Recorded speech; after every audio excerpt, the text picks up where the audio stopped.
Like a beacon, Nanaimo's oldest building stands watch over the harbor in its Vancouver Island community, as it has done since the Hudson's Bay Company first arrived here following the coal up the coast from Victoria in the early 1850s.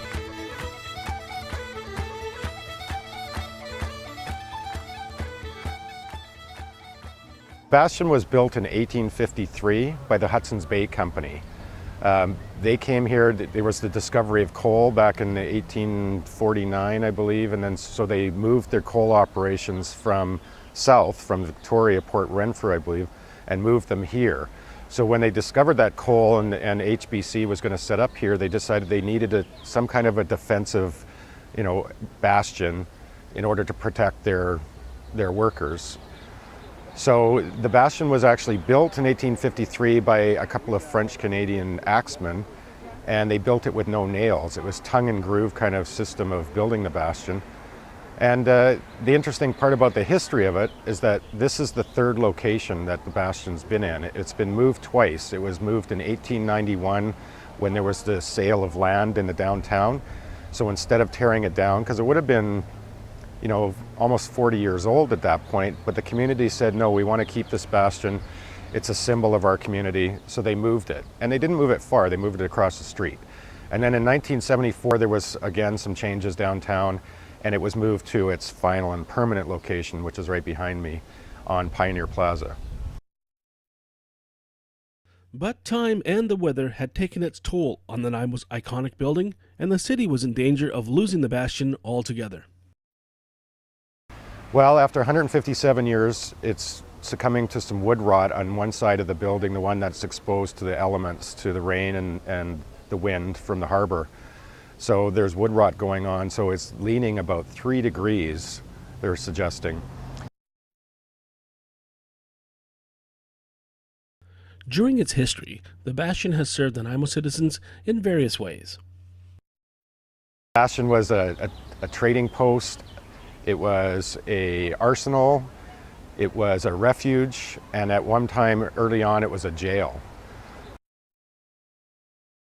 With the chance of losing the bastion forever, the public was once again called upon to come to its rescue.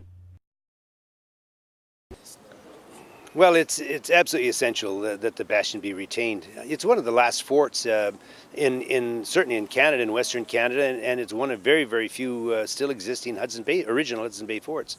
We're so proud of the bastion. It's been a part of Nanaimo's history almost since the very beginning of time, and if it's something that isn't looked after now, it'll be too late. With a cost estimate of $300,000 to restore the building, the museum was looking for some private donators to help offset the cost to the city. The first such donation came from a company with a long history in Nanaimo. With HBC, our heritage is very, very important in Canada. As being the oldest company in Canada, we've kind of gone back to our roots in the last year or so. Being involved with the Olympics kind of put the company back on the map as such. And for Nanaimo, the Bastion is definitely a monument that we felt needed to be involved with as far as the restoration. When it came up, there was $200,000 needed for the restoration. HBC decided to step in and do a donation of $80,000. Yeah, absolutely, same thing, Lee. This is an important part of Canada's history, as is HBC, and we're here celebrating the need and the importance to take this historical place and keep it going for generations to come. And we're proud to have part of the role of fundraising to support the restoration of the Bastion. It is critical for the Canada's history and for HBC's pride as being part of that. With large donations from local businessman Sidney Sherman and the Lions Club, enough funds had been raised to begin the restoration project. With funding now in place, the next challenge was to find the best way to go about restoring the building. The Bastion, an 11-meter-high white tower, was originally built by two French-Canadian axemen, Léon Labine and Jean-Baptiste Fortier, using a tongue-and-groove method without nails. Serving an historic building has got several unique challenges to it. It's not technically difficult or challenging work. The materials are usually pretty straightforward and basic. The biggest challenge is usually the attitude of the workforce that's coming to approach the building. You really can't be working in regular rush, just replace it. Something doesn't fit to throw it away and start all over again. you really got to get in your mind that the conservation of the building is what's important, and the original fabric of the building is what we're after to keep. And it's not only the material of the building, it's also what the building was used for and the lives that it's had. We're not discounting at all the previous repair work and the previous restoration work. We're celebrating that as well as the material that is original on the building. And so conveying that attitude with the workforce, getting the carpenters up on speed with those techniques, and you got to pay attention to each piece and each product that you find, evaluate it and document it before you do anything with it, and record its existing state. And then as we take it out or remove it, or we get counsel or advice from the owner on what they would like to do with it. So it's not a simple matter of just go build this thing that's in a drawing. There's a lot of evaluation and documentation. With the Bastion now closed to the public, Randy and his staff will spend the next several months carefully disassembling the structure. Every piece, every item, every board carefully tagged, cataloged, and inspected. What we've got here on the horses are the first two wall logs that came out of that side of the building, which is, which side is it? That would be wall number 5. We picked it just as random to see how the logs would come out, see what kind of challenges we had in our process, and evaluate what kind of tools we need and how much time it's going to take us to do each step. So these two came out of that wall, and now we know how we can do all of these walls up here, which is probably the next step we're going to get to tomorrow. Almost all of these wall logs, and I'll show you a couple that aren't, almost all of these wall logs were put into this building 157 years ago. So they're original? They're original wall logs, yep. All the posts and all the wall logs are original, except for a few right behind you. And this piece, when it was pulled out of the woods, I can tell by looking at it that it was split down the middle, so it's a free of heart piece of wood, and then it was hand hewn into a square piece. So the original log there was on the order of about 16 inches in diameter, 16 or 18. They didn't work with them bigger than they needed to, because then they had to axe off more and more wood. It was just hard work. So they picked a tree that was just the right size for what they wanted to do. And that tree, with this ring count, would have meant that that tree was, if I'm looking at that right, that tree was probably 250 or 300 years old when it was cut down in 1853 to make this building. So we can work our way back to figure out, you know, kind of how old that tree is right now. And these three here are brand new pieces of wood that were probably put in 93 was the last big restoration that they did here. And these are brand new sticks. They've got circle saw marks on them here, so we can see that they were made on a sawmill.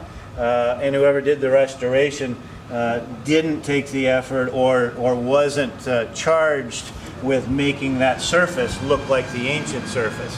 A lot of these wall logs are also cedar logs, and they've replaced these with a couple of fir logs. We're not exactly sure of the species of everything in the building. I know there's a little bit of fir, but there seems to be a lot of cedar going on. Yeah, the cedar one would have been plentiful. 2, it would have weathered very well and would have handled it pretty well.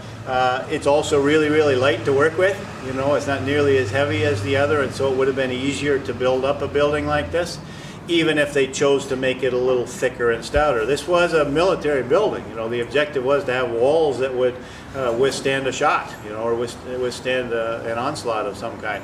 And so they had to be thick enough and beefy enough to do that military thing. The fir would have been a stronger wood, but you're exactly right. It would have weathered, it would have rotted, it would have gone away faster, would have required more repairs. So here, there's a post on either end of the wall. The post has this slot running down the whole length of it there. And at the top of the post is this little chunk that's been taken out. And that's the way that we load the wall. If I'm going to take this next log out, what we're going to do is pick it up. It's going to slide up in that slot until it gets to the top, and then I can pull it out of there and take it away. to build the wall back, it's just the opposite. I put that end into the slot, I introduce this one here, and I push it through this gap, get it back into the channel running down the post, and it slides down. And so they stack right up with the tenon of the wall log in that mortise of the post. So from behind a green veil, the disassembly of the bastion begins, with careful details given to the exact location of every article that's removed from the building. This is a critical step when it comes time to reassembling the bastion later.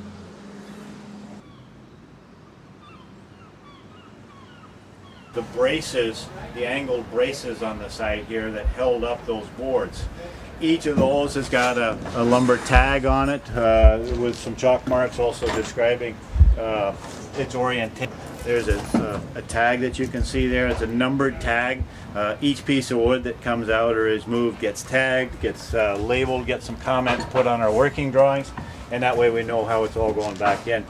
We took them out in a hurry a week ago, and today we've taken the step of pulling all the nails out of this stuff to put it into storage.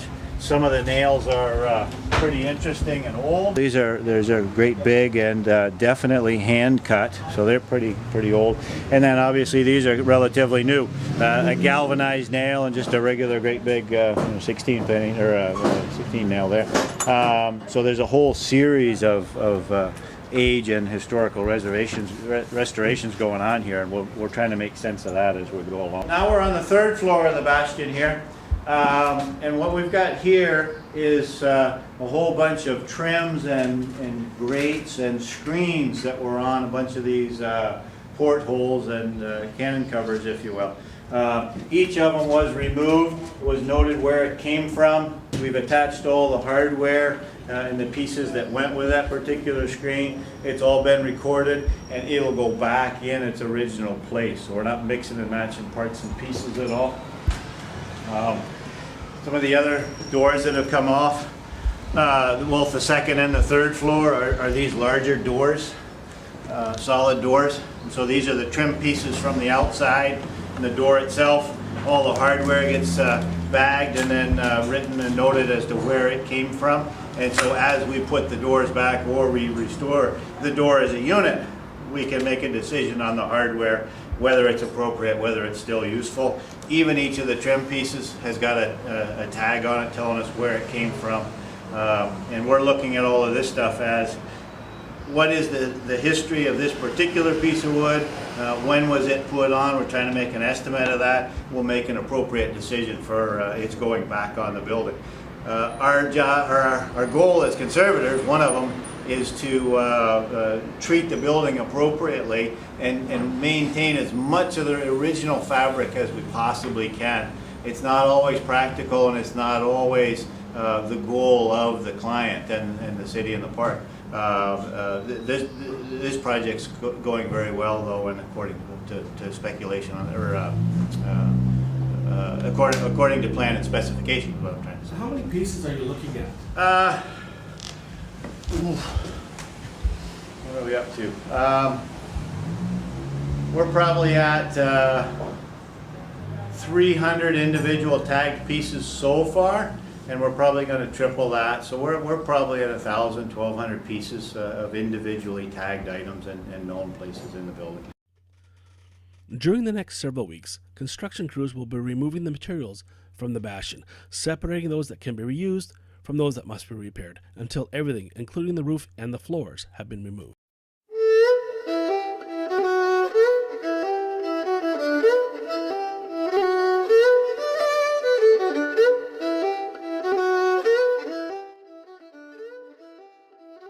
With the bastion now disassembled, the new task at hand was restoring the damaged material. Measuring twice and cutting once, the damaged parts of the existing wood must first be removed before new wood can be adhered to the existing timbers.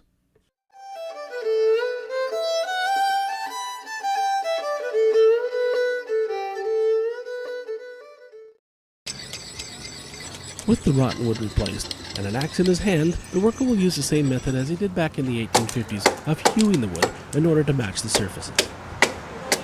With all its pieces now repaired, like a giant jigsaw puzzle, it was time to put the bastion back together, Piece by piece, over the next few weeks, the bastion began to take on its familiar shape.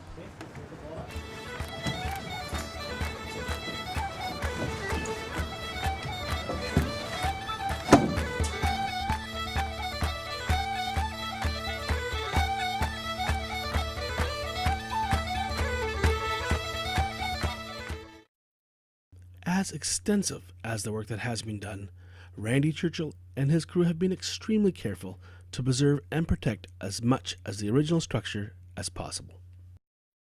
With the placement of the last few floorboards, the filling in of the last few cracks in the walls, and a fresh coat of paint, the bastion is once again ready to serve the citizens of Nanaimo for another 157 years.